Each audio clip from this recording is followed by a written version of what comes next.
తమిళనాడులో political updates Bharat అందిస్తారు. భరత్, తమిళనాడులో ఏం జరుగుతోంది? తమిళనాడు రాజకీయాల్లో ఏం జరగబోతోంది? ఇది పెను సంచలనమే అనుకోవచ్చు. ఎందుకంటే మనం పన్నీర్ సెల్వంను ఇంతకు ముందు రోజులు చూసింది వేరు, నిన్న రాత్రి 9 గంటల వరకు, నిన్న రాత్రి 9 గంటల తర్వాత చూసింది వేరు. ఎవరు కూడా గతంలో పన్నీర్ సెల్వన్ను చూసిన వాళ్ళు, ఆయన స్వభావాన్ని చూసిన వాళ్ళు ఈ విధంగా ఆయన తిరుగుబాటు చేస్తారని అయితే ఖచ్చితంగా ఊహించలేదు. బట్ నిన్న రాత్రి 9 గంటల తర్వాత జరిగింది మాత్రం అసలు ఇంతకు ముందు పన్నీర్ సెల్వమేనా, అసలు ఈయన పన్నీర్ సెల్వమేనా అనే అనుమానం వచ్చే విధంగా ఆయన రివోల్ట్ చేశారు. లేట్ నైట్ జరిగిన డెవలప్మెంట్స్ ఏంటంటే పార్టీ కోశాధికారిగా పన్నీర్ సెల్వం ఉన్నారు. 10 సంవత్సరాల క్రితం జయలలిత నియమించారు.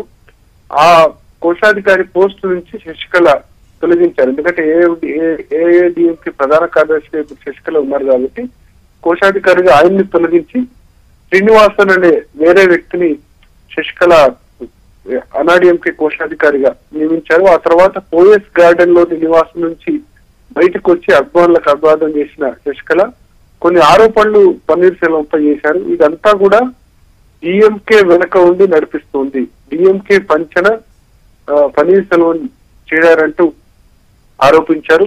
తర్వాత మొత్తం మంది ఎమ్మెల్యేలు కూడా తమ వైపే ఉన్నారు. పార్టీ అంతా, ఎమ్మెల్యేలంతా కూడా యునైటెడ్ గా ఉన్నారు, ఎటువంటి ఇబ్బంది లేదన్నారు. తర్వాత గవర్నర్ ఎందుకు మిమ్మల్ని ప్రమాణ స్వీకారానికి ఆహ్వానించడం లేదు అని జర్నలిస్టులు ప్రశ్నించినప్పుడు ఆమె నేను కూడా మీ తరహాలోనే ఆలోచిస్తున్నాను, అంటే నేను కూడా ఎందుకు నన్ను ఆహ్వానించడం లేదు అని నేను కూడా ఆలోచిస్తున్నానని ఆమె చెప్పారు. దీనికి పన్నీర్ సెల్వం కూడా కౌంటర్ ఇచ్చారు. ఇంకొక ఆరోపణ కూడా చేశారు శశికళ. ఏంటంటే 4 రోజుల క్రితం పన్నీర్ సెల్వం తర్వాత ఆపోజిషన్ లీడర్ స్టాలిన్ ఇద్దరు smiling and talking with each other, అంటే వాళ్ళిద్దరు కూడా నవ్వుతూ ఒకరితో ఒకరు మాట్లాడుతూ ఉన్నారు. దీన్ని బట్టి అర్థమవుతుంది డిఎంకేతో పన్నీర్ సెల్వం టచ్ లో ఉన్నారంటూ ఆరోపణ చేశారు. తర్వాత పన్నీర్ సెల్వం కు డిఎంకే నేతలతో వ్యాపార సంబంధాలు ఉన్నాయంటూ సైతం శశికళ క్యాంపు ఆరోపణలు చేసింది. దీని మీద వెంటనే పన్నీర్ సెల్వం కూడా స్పందించారు. తనకు ఎటువంటి వ్యాపార సంబంధాలు లేవు. పైగా ఆయన ఒక కామెంట్ చేశారు, మనుషులకు జంతువులకు ఒకటే తేడా ఉంది, జంతువులు స్మైల్ అంటే జంతువులు చిరునవ్వు నవ్వలేవు, మనుషులు చిరునవ్వు నవ్వుతాయి. అంటే ఆయన నేను తనను తాను మంచిగా తర్వాత శశికళను జంతువుగా పోల్చారు అన్నట్టు. అంటే కేవలం చిరునవ్వు స్టాలిన్ తో కలిసి చిరునవ్వు నవ్వినంత మాత్రాన్ని డిఎంకే నేతలతో తనకి ఎలా సంబంధాలు ఉంటాయంటూనే తనను ఎవరు కూడా అన్నాడీఎంకే పార్టీ కోశాధికారి పదవి నుంచి ఎవరు కూడా తొలగించలేరు. ఎందుకంటే అది అమ్మ జయలలిత 10 సంవత్సరాల క్రితం తనను పార్టీ కోశాధికారిగా నియమించారు. తనను తొలగించే హక్కు ఎవరికి లేదంటూ ఆయన మండిపడ్డారు. బట్ అల్టిమేట్ గా నెంబర్ గేమ్ అన్నది ఇంపార్టెంట్. ఎవరేమన్నారు అన్నది కంటే నెంబర్ ఎటువైపు ఉంది అన్నది ఇక్కడ చాలా కీలకమైన క్వశ్చన్ గా చెప్పాల్సి ఉంటుంది. Out of 135 MLAs, out of 136 MLAs ఎవరికి ఎక్కువ నెంబర్ ఉంది? కనీసం 20-25 మందికి పైగా ఎమ్మెల్యేలు తండ్రికి ఉన్నా శశికళ ముఖ్యమంత్రి కావడం సాధ్యం కాదు. ఎందుకంటే తమిళనాడు అసెంబ్లీలో ప్రస్తుతం మొత్తం 234 అసెంబ్లీ స్థానాలకు గాను జయలలిత మరణంతో ఒక స్థానం ఖాళీ ఉంది, ఆర్కే నగర్. 233 ఉంది. 233కి మ్యాజిక్ ఫిగర్ 117 మంది కనుక ఎమ్మెల్యేలు శశికళకు సపోర్ట్ చేస్తే అప్పుడు శశికళ ఖచ్చితంగా ముఖ్యమంత్రి అయ్యే అవకాశం ఉంటుంది, సబ్జెక్ట్ టు గవర్నర్ ఆమెను కాల్ఫర్ చేయడం. సో ప్రస్తుతం నెంబర్ గేమ్ ఎటువైపు ఉంది అన్నది అయితే ఖచ్చితంగా స్పష్టం లేదు. నిన్న రాత్రి పన్నీర్ సెల్వంను కలిసిన వాళ్ళలో అన్నాడీఎంకే రాజ్యసభ సభ్యుడు మాజీ రాజ్యసభ పక్ష నేత వీకే మైత్రేయన్ ఉన్నారు. కొద్దిమంది సీనియర్ నేతలు మద్దతు పలికారు. అయితే ఎమ్మెల్యేల్లో ఎవరి వైపు ఎంత ఉంది అన్నది ఈ ఉదయమే తెలిసే అవకాశం ఉంది. నిన్న రాత్రి జరిగిన మీటింగ్ కు, పోయిస్ గార్డెన్ లో జరిగిన అత్యవసర మీటింగ్ కు కొద్దిమంది ఎమ్మెల్యేలు, మంత్రులు వీళ్ళంతా కూడా అటెండ్ అయ్యారు. లోక్సభ డిప్యూటీ స్పీకర్ తమ్మిదూరి సైతం హాజరయ్యారు. ఆయన కూడా పన్నీర్ సెల్వం మీద విమర్శలు గుప్పించారు. మొట్టమొదట శశికళ ముఖ్యమంత్రి కావాలని డిమాండ్ చేసిన వాళ్ళు తమ్మిదూరి కూడా ఒకళ్ళు. పార్టీ పగ్గాలు, ప్రభుత్వ పగ్గాలు ఒకరి చేతిలోనే ఉండాలి, వేరు చేతుల్లో ఉండకూడదంటూ ఆయన కామెంట్ చేశారు. సో మొత్తానికి ఈ ఉదయానికి క్లారిటీ వచ్చే అవకాశం ఉంది బెంగర్ గేమ్ గురించి. ఇప్పుడు మనకు తమిళనాడులో రాజకీయ పరిణామాల చూస్తే అంటే ఏం జరగబోతుంది అన్న దాన్ని చూస్తే ఒక 3-4 ఆప్షన్స్ మనకు కనబడుతున్నాయి. ఒకటి, శశికళ పూర్తి స్థాయి మద్దతుతో ముఖ్యమంత్రిగా ప్రమాణ స్వీకారం చేయడం. అంటే పన్నీర్ సెల్వం దగ్గర కనీసం 20 మంది కంటే తక్కువ, 15-20 మంది కంటే తక్కువ మంది ఎమ్మెల్యేలు ఉన్నప్పుడు ఖచ్చితంగా గవర్నర్ ఆమెను ప్రమాణ స్వీకారం చేయమని ఆహ్వానించడం, ఆ తర్వాత శాసనసభలో బలం నిరూపించుకోవాలని ఆదేశించారు. ఎందుకంటే ఖచ్చితంగా ఇప్పుడు గవర్నర్ ఒకవేళ శశికళను ముఖ్యమంత్రిగా ప్రమాణ స్వీకారం చేయించిన బలం నిరూపణకు ఖచ్చితంగా ఆదేశిస్తారు. ఎందుకంటే పన్నీర్ సెల్వం రాజీనామాతో ఆమె బలం నిరూపించుకోవాల్సిన పరిస్థితి. అటు ఆపరేషన్ లీడర్ స్టాలిన్ కూడా అదే డిమాండ్ చేస్తున్నారు. రెండవది, పన్నీర్ సెల్వంకే ఆయన ఎందుకంటే రాజీనామా బలవంతంగా చేయించారు అని చెప్పారు కాబట్టి గవర్నర్ ఆయన ఇప్పటికి కూడా ఆపద్ధర్మ ముఖ్యమంత్రిగా పన్నీర్ సెల్వమే ఉన్నారు. ఇప్పటికీ తమిళనాడు ముఖ్యమంత్రి ఎవరు ఉంటే మనం పన్నీర్ సెల్వమనే చెప్పాల్సి వస్తుంది. బట్ ఆపద్ధర్మ ముఖ్యమంత్రి ఎందుకంటే గవర్నర్ ఆయన రాజీనామా లేఖను ఆమోదిస్తూ ఒక విషయాన్ని పేర్కొన్నారు. తదుపరి ప్రభుత్వం ఏర్పాటు అయ్యేంత వరకు ఆపద్ధర్మ సీఎం గా ఉండండి అంటూ పన్నీర్ సెల్వంకు రిజిగ్నేషన్ లెటర్పై ఆదేశాలు జారీ చేస్తూ గవర్నర్ నిర్ణయం తీసుకున్నారు. ఇప్పటికీ ఆయన ఆపద్ధర్మ సీఎం పన్నీర్ సెల్వం. సో ఆయనకే మరొకసారి మెజారిటీ నిరూపించుకునే అవకాశం ఇస్తారా, అసలు ఆ మెజారిటీ ఉందా అన్నది కూడా చూడాల్సి ఉంది. ఇప్పుడు డిఎంకే చాలా కీలకంగా ఆపడుతుంది. ఎందుకంటే డిఎంకేకు 89 మంది ఎమ్మెల్యేలు ఉన్నారు. సో డిఎంకే కనుక పూర్తి స్థాయిలో పన్నీర్ సెల్వంకు సపోర్ట్ ఇస్తే ఇంకా మ్యాజిక్ ఫిగర్ కావాల్సింది కేవలం 28 మంది ఎమ్మెల్యేలు. బట్ డిఎంకే ఆ విధంగా చేస్తుందన్న చూడాల్సింది. బట్ తమిళనాడు సంబంధించిన రాజకీయ నేతలు, తమిళనాడు సంబంధించిన జర్నలిస్టులు ఏం చెప్తున్నారంటే డిఎంకే పన్నీర్ సెల్వం కు మద్దతు ఇచ్చినా ఆశ్చర్యపోయిన అవసరం లేదు. ఎందుకంటే లాస్ట్ అసెంబ్లీ సెషన్ నిన్న జల్లికట్టు ఆడిన సందర్భంగా అసెంబ్లీ సెషన్ జరిగినప్పుడు స్టాలిన్ అసెంబ్లీలో మాట్లాడుతూ 4 సంవత్సరాల పాటు మా మద్దతు పన్నీర్ సెల్వం ఉంటుంది అని ఆయన చెప్పారు. డిఎంకే కూడా ఇప్పుడు ఎలక్షన్స్ కోరుకోవట్లేదు, ఆ విషయం స్పష్టం. ఎందుకంటే జయలలిత మరణించి కేవలం 2 months మాత్రమే అయింది. డిసెంబర్ 5వ తేదీ అయింది. లాస్ట్ మేలోనే ఎలక్షన్ జరిగాయి. డిఎంకే ఎమ్మెల్యేస్ కూడా చాలా మంది ఎలక్షన్ సిద్ధంగా లేరు. గెలిచిన 29 మంది కూడా మళ్ళీ ఇప్పుడే ఎలక్షన్ అంటే కనుక మళ్ళీ నెక్స్ట్ ఎలక్షన్ లో గెలుస్తారో గెలవరో ఒకటి డౌట్. రెండవది, జయలలిత మరణించి కేవలం 2 నెలలు మాత్రమే అయింది. ఇంకా సింపతి అన్నది రాష్ట్రం మొత్తం మీద, తమిళనాడు మొత్తం మీద జయలలిత మీద సింపతి ఉంది. ఎందుకంటే జయలలిత కనుక బ్రతికుంటే తమిళనాడుకు ఇన్ని కష్టాలు ఎత్తుండేవి కాదు అని ప్రజల భావన. ఒక స్ట్రాంగ్ లీడర్షిప్ తమిళనాడులో లేదు, దానివల్ల ఇవన్నీ వైపరీత్యాలు జరుగుతున్నాయని వాళ్ళు అనుకుంటారు. మనం చూసాం ఈ గత 2 నెలల కాలంలో తమిళనాడు ఎన్ని క్రైసిస్ ఎదుర్కొంది. డిసెంబర్ 5వ తేదీన జయలలిత మరణించిన తర్వాత మా హాస్పిటల్లో ఉన్నప్పటి నుంచి కావేరీ జల వివాదం జరిగింది తమిళనాడులో. ఆ తర్వాత మరణించిన తర్వాత వార్దా తుఫాన్తో చాలా వరకు కూడా ఎఫెక్ట్ అయింది. అంటే ప్రకృతి విపత్తులు ఎవరిని ఆపలేదు, బట్ గవర్నమెంట్ చేసింది పూర్తి స్థాయిలో స్పందించిందా లేదా అన్నది ఒకటి. తర్వాత జల్లికట్టు గురించి, ఆర్డినెన్స్ గురించి ఏ స్థాయిలో పోరాటం జరిగిందో చెన్నై మెరీనా బీచ్ లో మనం చూసాం. ఆ తర్వాత 2 నౌకలు ఎన్నూరులో ఢీకొని మొత్తం సముద్రం అంతా కూడా కాలుష్యం అయిపోయింది పరిస్థితి. సో వరుస క్రైసిస్ తమిళనాడుకు వస్తున్నాయి.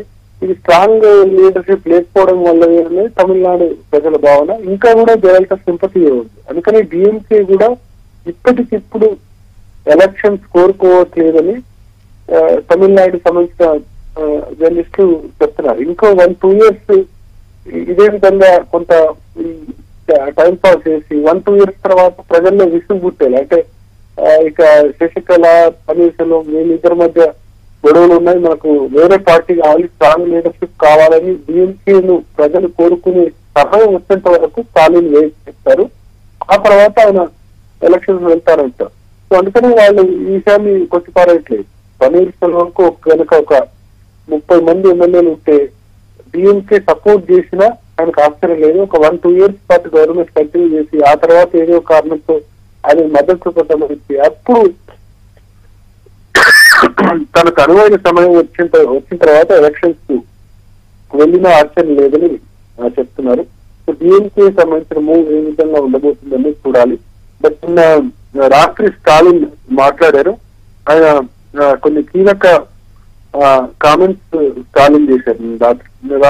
రాత్రి స్టాలిన్ చెప్పిన ప్రకారం గవర్నర్ ఫ్లోర్ టెస్ట్ కు ఆదేశించాలి, అంటే గవర్నర్ విశ్వాస పరీక్షకు ఆదేశించాలి అని చెప్పారు. తర్వాత రెండవది ఏంటంటే పన్నీర్ సెల్వం తాను బలవంతంగా రాజీనామా చేశా అని చెప్పారు. కాబట్టి పన్నీర్ సెల్వం తోటి బలవంతంగా రాజీనామా చేయించిన వారి మీద ఖచ్చితంగా చర్య తీసుకోవాలి, అంటే శశికళ మీద చర్య తీసుకోవాలి. సో మొదటి నుంచి కూడా పన్నీర్ సెల్వం మీద కొంత సాఫ్ట్ అప్రోచ్ డిఎంకేకి ఉంది. ఎందుకంటే శశికళ వస్తే మళ్ళీ జయలలిత లాగా పార్టీని ఆమె కంట్రోల్ తెచ్చుకుంటారు, తమ అవకాశాలు ఉండవు. పన్నీర్ సెల్వం అంతా స్టాండ్ చీఫ్ మినిస్టర్ కాదు, డెఫినెట్ గా పన్నీర్ సెల్వం చీఫ్ మినిస్టర్ ఉన్నంత కాలం శశికళ వర్గీయులు ఏదో ఒకటి ఆయన మీద ముఖ్యమంత్రి మీద నోరు జారుతూ ఉంటారు. కాబట్టి సో దట్ ప్రజల్లో ఒక ఫీలింగ్ వచ్చే విధంగా స్ట్రాంగ్ లీడర్షిప్ లేదు కాబట్టి మళ్ళీ డిఎంకే వైపు ఆల్టర్నేట్ గా చూసే విధంగా. ఎందుకంటే తమిళనాడులో మనం చూసాం 1987 నుంచి 2000 మొన్నటి వరకు కూడా 2016 వరకు కూడా ఏ గవర్నమెంట్ రిపీట్ కాలేదు. ఒకసారి డిఎంకే, ఇంకోసారి అన్నా డిఎంకే, ఒకసారి కరుణానిధి ముఖ్యమంత్రి, ఇంకోసారి జయలలిత ముఖ్యమంత్రి. బట్ మొన్న జయలలిత ఆ రికార్డు సెట్ చేస్తూ వరుసగా రెండోసారి అధికారంలోకి వచ్చారు. సో ఆల్రెడీ 2 times కంప్లీట్ అయిపోతుంది కాబట్టి ఆ వ్యక్తితో మళ్ళీ తాము అధికారంలోకి రావాల్సినది డిఎంకే భావన. అందుకని నిన్న శశికళ ముఖ్యమంత్రి లెజిస్లేచర్ పార్టీ లీడర్ గా ఎన్నుకున్నారు అనగానే వెంటనే స్టాలిన్ కూడా ఇక్కడ ఢిల్లీకి వచ్చి రాష్ట్రపతి, హోంమంత్రి వీళ్ళందరినీ కలిసే ప్రయత్నం చేశారు, ఆమెను ఒప్పుకోవద్దు. బట్ డిఎంకే అలయన్స్ పార్టీ అనేది కాంగ్రెస్ పరిస్థితి వేరే విధంగా ఉంది. కాంగ్రెస్ పార్టీ కూడా ఇక్కడ ఒక ప్లేయర్, ఎందుకంటే 9 మంది ఎమ్మెల్యేలు కాంగ్రెస్ పార్టీకి ఉన్నారు. 89 మంది ఎమ్మెల్యేలు డిఎంకేకి ఉంటే 9 మంది ఎమ్మెల్యేలు కాంగ్రెస్ పార్టీకి ఉన్నారు. కాంగ్రెస్ ఆశ్చర్యకరంగా ఇప్పుడు శశికళను సపోర్ట్ చేస్తుంది. నిన్న రాత్రి జరిగిన డెవలప్మెంట్స్ లో కాంగ్రెస్ పార్టీ బీజేపీ మీద తీవ్ర విమర్శలు గుర్తించింది. ఎలక్టెడ్ గవర్నమెంట్ ను కూలదోయాలి అని బీజేపీ భావిస్తోంది. మన ఉత్తరాఖండ్ లో ఇదే విధంగా చేసింది, అరుణాచల్ ప్రదేశ్ లో కూడా ఇదే విధంగా చేసింది, ఇప్పుడు తమిళనాడులో కూడా అదే విధంగా చేయబోతుంది. ఎందుకు గవర్నర్ శశికళను ప్రమాణ స్వీకారానికి ఆహ్వానించలేదంటూ ఆరోపణలు చేసింది. మనకు కాంగ్రెస్ పార్టీ వైఖరి ద్వారా అర్థమవుతుంది అంటే అవసరమైతే శశికళ వైపు కాంగ్రెస్ పార్టీ చూసినా ఆశ్చర్యం లేదు. 9 మంది ఎమ్మెల్యేలు శశికళకు సపోర్ట్ చేసినా ఆశ్చర్యం లేదని మనకు అనిపిస్తుంది. ఎందుకంటే పన్నీర్ సెల్వం చూస్తే కనుక ఆయన బీజేపీ సపోర్ట్ ఉంది కాబట్టి కాంగ్రెస్ కూడా అటువైపు సపోర్ట్ చేయలేదు. ఖచ్చితంగా అప్పుడు పన్నీర్ సెల్వం బీజేపీ వైపు ఉన్నాడనలో ఎటువంటి సందేహం లేదు, అది బహిరంగ రహస్యం కూడా కాదు. నిన్న ఉదయం నుంచి జరిగిన పరిణామాలన్నీ చూస్తే అది కేంద్ర ప్రభుత్వ ఆదేశంతో జరిగినవా అన్న అనుమానం కూడా మనకు ఖచ్చితంగా కలుగుతుంది. ఎందుకంటే లెజిస్లేటివ్ పార్టీ లీడర్ గా ఎన్నుకున్న తర్వాత 2 రోజుల పాటు పన్నీర్ ఏం మాట్లాడలేదు. బట్ గవర్నర్ వెంటనే శశికళను ప్రమాణ స్వీకారానికి ఆహ్వానించకుండా లీగల్ ఎక్స్పర్ట్స్ ను కన్సల్ట్ చేస్తున్నారనడం, ఆ తర్వాత నిన్న ఉదయం ఒక అనాడీఎంకే పార్టీ సీనియర్ నేత బాంబు పేల్చడం, జయలలిత ఆసుపత్రి పాలవడానికి కారణం ఆమెను పోలీస్ గార్డెన్ లో ఎవరో నెట్టేశారంటూ ఇండైరెక్ట్ గా శశికళ మీద ఆరోపణలు చేయడం, తర్వాత మధ్యాహ్నం 3 గంటలకు జయలలిత మేనకోడలు దీప శశికళ మీద సంచలన ఆరోపణలు చేయడం పన్నీర్ సెల్వం, తర్వాత రాత్రి 9 గంటలకు పన్నీర్ సెల్వం జయలలిత సమాధి దగ్గర మౌన దీక్ష కూర్చోవడం, ఇవన్నీ వరుసగా జరిగిన పరిణామాలు చూస్తుంటే central government governor BJP 1-2 days wait చేస్తే కనుక ఇట్లా రివోల్ట్ వస్తుంది అని ముందుగా చేశారు. ఇవన్నీ ఒకదానికొకటి సంబంధం ఉన్న అంశాలే అని భావిస్తుంది. ఖచ్చితంగా బీజేపీ వైఖరైతే పన్నీర్ సెల్వం ముఖ్యమంత్రిగా కొనసాగించాలి. పన్నీర్ సెల్వం ద్వారా అన్నాడీఎంకే పార్టీ సపోర్ట్ తమకు ఉండాలి. 37 మంది లోక్సభ సభ్యులు, 11 మంది రాజ్యసభ సభ్యులు, రాష్ట్రపతి ఎలక్షన్స్ లోను కీలకం, రాజ్యసభలో కూడా బీజేపీ నేతృత్వంలోని ప్రభుత్వం మైనార్టీలో ఉంది, రాజ్యసభలో కూడా సపోర్ట్ అవసరం. శశికళ ఉంటే తమకు సపోర్ట్ ఇవ్వకపోవచ్చు, పన్నీర్ సెల్వం అయితే ఖచ్చితంగా ఇస్తారని భావిస్తుంది. అందుకని జల్లికట్టు ఆర్డినెన్స్ విషయంలో కూడా పన్నీర్ సెల్వం ఇమేజ్ పెరిగేలా కేంద్ర ప్రభుత్వం వివరించింది. వెంటనే ఆర్డినెన్స్ కు ఆమోదం తెలపడం ద్వారా కొంత ఇమేజ్ పెరిగేలా అయితే ఖచ్చితంగా వ్యవహరించింది. బీజేపీకి అయితే state based commission Congress party Sasikala వైపు మోగుతుంది. డిఎంకే కూడా పన్నీర్సెల్వం వైపు కొంత టిల్ట్ అయినట్టు కనిపిస్తుంది. డిఎంకే కూడా ఎర్లీ ఎలక్షన్స్ కోరుకోవట్లేదు. ఇక ఇప్పుడు ఈ దశలో ఎమ్మెల్యేలు అన్నాడీఎంకే ఎమ్మెల్యేలు చాలా కీలకం. ఈ 134 మంది ఎమ్మెల్యేలు ఏం చేస్తారో అని చూడాల్సి ఉంది. బట్ ఎందుకంటే ఎలక్షన్స్ జరిగి 6 నెలలు మాత్రమే అయ్యాయి. లాస్ట్ మేలోనే వీళ్ళంతా ఎన్నికయ్యారు. ఇంకా 4.5 years టర్మ్ తమిళనాడు ఎమ్మెల్యేలు అందరికీ ఉంది. 2021 మేలో మళ్ళీ ఎలక్షన్స్ ఉన్నాయి. ఈ ఎమ్మెల్యేలు ఎవ్వరు కూడా కేవలం అన్నాడీఎంకే ఎమ్మెల్యేలు కాదు, డిఎంకే ఎమ్మెల్యేలు కూడా ఎవరు కూడా ఎలక్షన్స్ కోరుకోవట్లేదు. ఖర్చుతో కూడుకున్న వ్యవహారం. తమిళనాడు ఎలక్షన్స్, ఆంధ్రప్రదేశ్, కర్ణాటక ఇటువంటి రాష్ట్రాల తరహాలోనే భారీ ఖర్చు ఉంటుంది ఒకటి. రెండోది మళ్ళీ పోటీ చేసినా మళ్ళీ గెలుస్తామన్న గ్యారెంటీ లేదు. సో ఎమ్మెల్యేలు ఎవరు కూడా ఎలక్షన్ కోరుకోవట్లేదు. ఈ నేపథ్యంలో వాళ్ళు పన్నీర్సెల్వం వైపు వచ్చి ఇంత పెద్ద సంఖ్యలో వచ్చి వాళ్ళు మళ్ళీ ఎలక్షన్స్ కోరుకుంటారు అన్నది ఆశ్చర్యకరమే. ఇంతవరకు రాత్రి నుంచి అయితే మరి ఎంతమంది ఎమ్మెల్యేలు పన్నీర్సెల్వం సపోర్ట్ చేస్తున్నారు అయితే తెలియదు. బట్ 20-25 మంది ఎమ్మెల్యేల కంటే ఎక్కువ వస్తే కనుక శశికళ ముఖ్యమంత్రి కావడం అన్నది కష్టం. ఒకవేళ 20 మంది ఎమ్మెల్యేలు వస్తే ఎగ్జాంపుల్ 135 ఎమ్మెల్యేస్ ప్రస్తుతం ఉన్నారు. -20 చూస్తే 115. ఇంకా 2 సపోర్ట్ కావాలి. ఒకవేళ కాంగ్రెస్ సపోర్ట్ చేసిన పక్షంలో శశికళ ముఖ్యమంత్రి కావాలి. సో ఎందుకంటే కాంగ్రెస్ పార్టీకి 9 మంది ఎమ్మెల్యేలు ఉన్నారు కాబట్టి, సో కనీసం 30 మంది ఎమ్మెల్యేలు కనుక పన్నీర్సెల్వం తన వైపు తీసుకుంటే అప్పుడు శశికళ ముఖ్యమంత్రిగా ప్రమాణ స్వీకారం చేయడం అనేది సాధ్యం కాదు.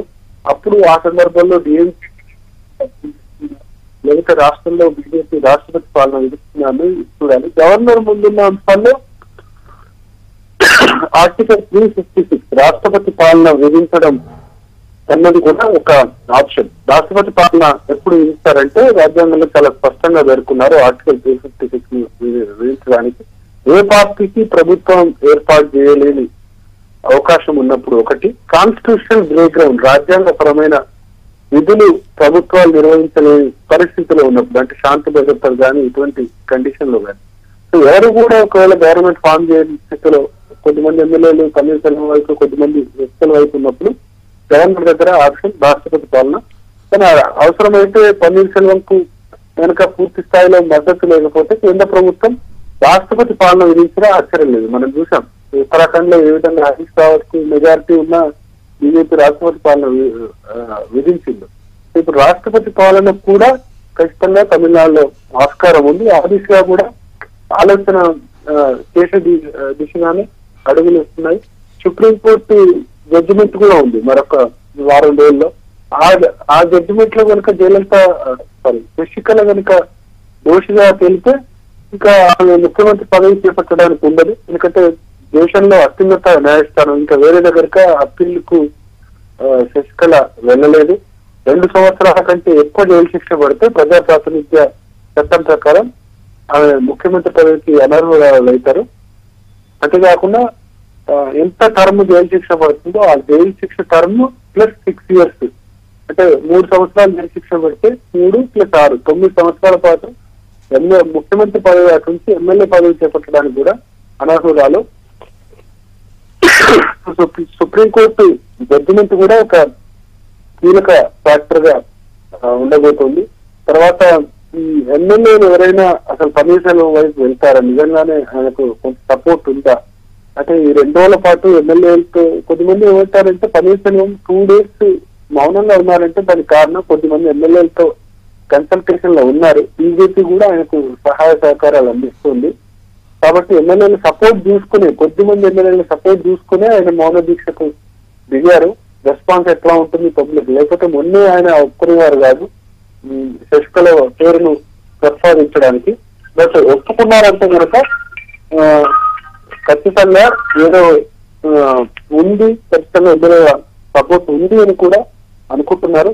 సో ఈ మొత్తం వ్యవహారంలో గవర్నర్ పాత్ర కీలకం. తర్వాత ఇంకొక కీలక పాత్రధారి స్పీకర్. స్పీకర్ ఎటువైపు ఉన్నారు అన్న దాన్ని బట్టి కూడా ఆధారపడి ఉంటుంది. మనం చూస్తున్నాం రాజకీయాలకు అతీతంగా స్పీకర్ వ్యవస్థ ఏమీ నడవట్లేదు. ఇది వాస్తవంగా చెప్పుకోవాలి. దేశంలో అన్ని రాష్ట్రాల్లో కూడా ఇదే విధంగా జరుగుతోంది. స్పీకర్ పన్నీర్ సెల్వం వైపు ఉన్నారా లేకపోతే శశికళ వైపు ఉన్నారా అన్నది కూడా చూడాల్సింది. లేకపోతే విప్ జారీ చేస్తారు శశికళ అని చెప్తున్నారు. 2/3 కంటే ఎక్కువ మంది ఎమ్మెల్యేలు కనుక పార్టీ ఫిరాయిస్తే అది చెల్లుబాటు అవుతుంది. అంటే 135 మెంబర్స్ ఉన్నారు కాబట్టి కనీసం 91 మెంబర్స్ 91 మంది ఎమ్మెల్యేలు కనుక పన్నీర్ సెల్వం వైపు వస్తే అప్పుడు ఈ పార్టీని చీల్చినట్లు అవుతుంది. చీలిక దిశగా అయితే ఖచ్చితంగా అనాడిఎంకే వెళ్తుంది. బట్ 91 ఎమ్మెల్యేస్ రావడం అన్నది పన్నీర్ సెల్వం వైపు రావడం చాలా కష్టంగా కనిపిస్తుంది. కారణం ఏంటంటే ఈ ఎమ్మెల్యేలందరూ కూడా టికెట్స్ శశికళని ఇప్పించారు. 2011 టికెట్స్ లోను 2016 టికెట్స్ ఇవ్వడంలోను అన్నిట్లోనూ శశికళ కీలక పాత్ర పోషించారు. సో వాళ్ళ లాయల్టీ స్విచ్ చేస్తారా ఒకటి. రెండోది ఆర్థికంగా కూడా తర్వాత రాజకీయంగా కూడా అండదండలు అందించే అవకాశం శశికళ దగ్గర నుంచి వాళ్ళు పన్నీర్ సెల్వం వైపు షిఫ్ట్ అవుతారా. ఎందుకంటే నిన్నటి వరకు కూడా మనం పన్నీర్ సెల్వం స్వభావం చూసాం. స్వతహాగా ఆయన కొంత మెత్తని వారు. సో ఆయనతో వెళ్ళడానికి అవకాశం ఉంటుంది అన్నది కూడా ఒకటి. మొత్తానికి స్పీకర్ ఒకవేళ కొద్దిమంది ఎమ్మెల్యేలు కనుక షిఫ్ట్ అవుతే వెంటనే వాళ్ళ మీద వేటు వేస్తే మళ్ళీ బై ఎలక్షన్స్ వస్తే వాళ్ళ ఎమ్మెల్యే పదవి పోగొట్టుకోవాల్సి ఉంటుంది. ఎమ్మెల్యే పదవిని కూడా పోగొట్టుకునేందుకు వాళ్ళంతా సిద్ధంగా ఉంటారా అన్నది కూడా ఒక మొత్తం ఎపిసోడ్ లో ఒక కీలక అంశం.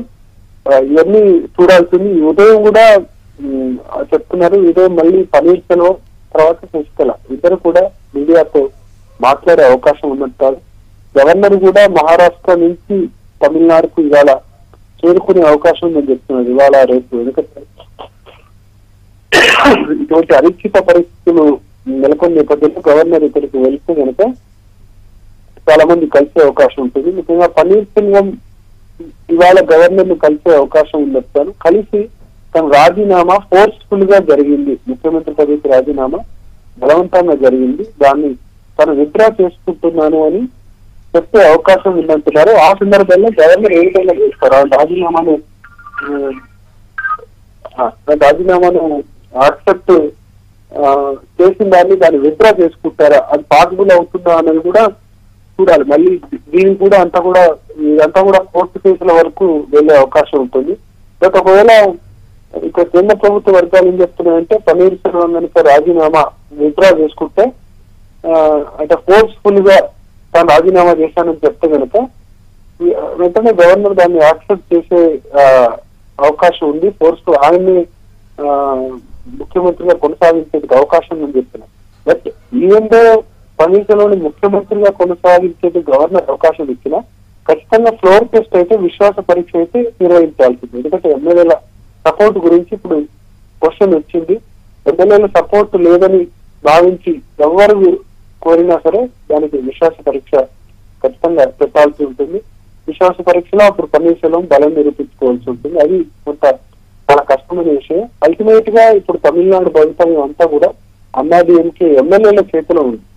ఎమ్మెల్యేలు చాలా కాలం తర్వాత తమిళనాడులో ఒక కీలక పాత్ర పోషించబోతున్నారు. అటు డిఎంకే అయినా ఇటు అన్నాడీఎంకే అయినా ఈ వారసత్వ పాలన కానీ లేకపోతే కొంత డిక్టేటర్ పాలన లాంటి నియంత తరహా పాలనతో ఎమ్మెల్యేలని పెద్దగా ఎవరు పట్టించుకున్నారు. అందరూ కూడా ఎమ్మెల్యేలు జయలలితకైనా లేకపోతే ఇప్పుడు శశికళకైనా వీళ్ళంతా 100 మంది దండాలు పెట్టడం లేకపోతే జేబులో వాళ్ళ ఫోటోలు పెట్టుకోవడం ఇటువంటివి జరిగాయి. ఎమ్మెల్యేలు అసలు ఎవరు కూడా కేర్ చేసిన పరిస్థితి ఇంతవరకు తమిళనాడులో రాలేదు. ఎందుకంటే ఎవరికి మెజార్టీ వచ్చింది, అబ్సల్యూట్ మెజార్టీ వచ్చింది. ఎమ్మెల్యేలకు ఎటువంటి ఇబ్బంది లేదు. మన ఇక్కడ ఢిల్లీలో ఎంపీని కూడా చూసినప్పుడు వాళ్ళు కూడా పార్లమెంట్ లో స్పీచ్ ప్రారంభించినప్పుడే ప్రతిసారి అమ్మ జయలలిత అని పేరు చెప్పడం లేకపోతే జేబులో ఆమె ఫోటోలు పెట్టుకోవడం, అవకాశం వచ్చినప్పుడల్లా ఆమెకు నమస్కరించడం ఇటువంటివన్నీ కూడా చూసాం. బట్ అంటే బహుశా దేశంలో ఏ రాష్ట్రంలో లేని సంప్రదాయాలు తమిళనాడులో మనకు కనిపిస్తాయి. దీని కారణం ఏంటంటే అవసరమైతే చాలా మంది ఎమ్మెల్యేలకు టికెట్లు నిరాకరించడం, కేవలం వ్యక్తుల ఆధారంగా అక్కడ ఎన్నికలు జరుగుతూ వచ్చాయి. ఎమ్మెల్యేలు ఎవరున్నా పర్లేదు మా పేరుతో గెలుస్తారు, జయలలిత పేరుతో గెలుస్తారు, లేకపోతే కరుణానిధి పేరుతో గెలుస్తారు, పార్టీ పేరుతో గెలుస్తారు. ఇండివిజువల్ గా అక్కడ ఇంపార్టెన్స్ లేకుండా. బట్ అట్లీస్ట్ ఈ సిచ్యువేషన్స్ తో ఎమ్మెల్యేలకు కొంత వాల్యూ వచ్చింది. రెండు పక్షాలు కూడా, అటు పన్నీర్సెల్వం లేకపోతే శశికళ అయినా ఇద్దరు కూడా ఎమ్మెల్యేని బుద్ధించే స్థాయికి, ఎమ్మెల్యేని తమ వైపు తిప్పుకునే ప్రయత్నాలు చేసుకునే స్థాయికి వచ్చింది. సో ఎంటైర్ ఎపిసోడ్ లో ఎమ్మెల్యేలు అయితే కొంత వాళ్ళకు కూడా ఇంపార్టెన్స్ వచ్చింది. వాళ్ళు ఎటువైపు వెళ్తారు అన్నది దాన్ని బట్టి అల్టిమేట్ గా ఒక స్పష్టత వచ్చే అవకాశం ఉంది. సుప్రీంకోర్టు కూడా ఒక కీలక పాత్ర ఈ ఎపిసోడ్, సుప్రీంకోర్టు నిర్ణయం కూడా కీలక పాత్రగా ఉండబోతుంది. నెక్స్ట్ వీక్ జడ్జిమెంట్ అంటున్నారు. ఎందుకంటే మొన్న ఈ కేసు జడ్జిమెంట్ గురించి మెన్షన్ చేసింది. లాస్ట్ జూన్ 2016లోనే దీనికి సంబంధించిన వాదనలు పూర్తయ్యాయి. ఇప్పటికే 8 నెలలు అయింది, ఇంకా జడ్జిమెంట్ రాలేదు. మొన్న దీని గురించి మెన్షన్ చేసినప్పుడు నెక్స్ట్ వీక్ లో జడ్జిమెంట్ ఇస్తాం, దాదాపు తీర్పు కాపీ కూడా సిద్ధమైందని చెప్పారు. సుప్రీంకోర్టు జడ్జిమెంట్ 2 పాసిబిలిటీస్ ఉన్నాయి. ఒకటి, దోషిగా శశికళను ఖరారు చేయడం, చేస్తే కనుక ముఖ్యమంత్రి పదవి చేపట్టడానికి అవకాశం ఉండదు. రెండవది, ఆమెను నిర్దోషిగా ప్రకటిస్తారు. నిర్దోషిగా ప్రకటిస్తే ఇంకా శశికళకు తిరిగి ఉండదు, ఆమెకు రాజకీయంగా ఎటువంటి ఇబ్బంది ఉండదు. సుప్రీంకోర్టు జడ్జిమెంట్ కూడా ఖచ్చితంగా ఇంపాక్ట్ చూపబోతోంది. ఓవరాల్ గా ఈ పరిణామాలను విశ్లేషిస్తే ఖచ్చితంగా ఒక అనిశ్చితి అన్నది తమిళనాడులో జరగబోతోంది. చాలా కాలం తర్వాత రాజీవ్ గాంధీ హత్య జరిగిన సమయంలో అక్కడ రాష్ట్ర ప్రభుత్వాన్ని రద్దు చేసి ఆర్టికల్ 356 ను విధించారు. ఆ తర్వాత మళ్ళీ ఇంతకాలం తర్వాత, అంటే రాజీవ్ గాంధీ హత్య తర్వాత వెంటనే పివి నరసింహారావు ప్రభుత్వం వచ్చినప్పుడు డిఎంకే ఎల్టీటీఈకి సహకరించిందన్న కారణంతో రాష్ట్రపతి పాలన విధించారు. ఆ తర్వాత ఇప్పుడు రాష్ట్రపతి పాలనకు దగ్గరగా పరిణామాలు కనిపిస్తున్నాయి. అన్ని శశికళ, పన్నీర్సెల్వం వైపు కనీసం 20 మంది కంటే తక్కువ ఎమ్మెల్యేలు కేటాయిస్తే కనుక, బట్ కేంద్ర ప్రభుత్వ ఛాయిస్ అయితే మనకు స్పష్టంగా అయితే కనిపిస్తుంది. కేంద్ర ప్రభుత్వం అయితే పన్నీర్సెల్వంను ముఖ్యమంత్రి చేయాలి, లేకపోతే రాష్ట్రపతి పాలన విధించాలన్న భావంతోనే ఉన్నట్లు మనకు ఖచ్చితంగా అర్థమవుతుంది. ఈ ఎంటైర్ పొలిటికల్ సీక్వెన్స్ లో బీజేపీ, పన్నీర్సెల్వం, డిఎంకే ఈ 3 దగ్గరైనా ఆశ్చర్యం లేదు. ఇంతకాలం అన్నా డిఎంకేకు బీజేపీ దగ్గరగా ఉంటూ వచ్చింది. డిఎంకే, కాంగ్రెస్ 2004 నుంచి కూడా అలయన్స్ పార్ట్నర్స్ గా ఉన్నాయి.